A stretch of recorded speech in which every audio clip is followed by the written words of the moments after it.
Hello everyone, তো চলে আসলাম আজকে একটা নতুন মিনি ব্লগ নিয়ে। তো লোকের শীতকালে স্কিন ভালো হয় আর আমার দিন দিন স্কিনটা খারাপ হয়ে যাচ্ছে, কেন সেটাই বুঝতে পারছি না। যাই হোক, মনের সব দুঃখ ভুলে গিয়ে সন্ধেবেলা এক্সারসাইজ করে ওঠার পর আমি দুটো ডিমের পোচ বানিয়ে নিয়েছিলাম, কারণ এই শীতকালে না আমার ডিমের পোচ খেতে ভীষণ ভালো লাগে। তো সেটাই শান্তিভাবে বসে একটুখানি খেয়ে নিচ্ছিলাম, আর সত্যি আমার খুব পছন্দের জিনিস এটা। দেন আমি রেডি হয়ে গেলাম, কারণ আমার বাইরে অনেকগুলো কাজ ছিল।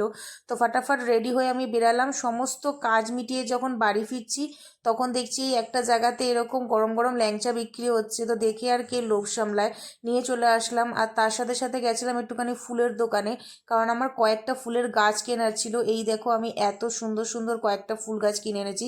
আর ওই গ্লাসের ফুলটা দেখে চিন্তা করো না, আসলে ওপর থেকে টপটা নামানো হয়নি, তাই ওইভাবে রেখেছি। রাতের ডিনারের জন্য আমি বানিয়েছিলাম হোয়াইট সস পাস্তা, আর এর রেসিপি দেখার জন্য তোমাকে দেখে আমার নতুন চ্যানেলে ভিজিট করতে হবে, যার নাম হলো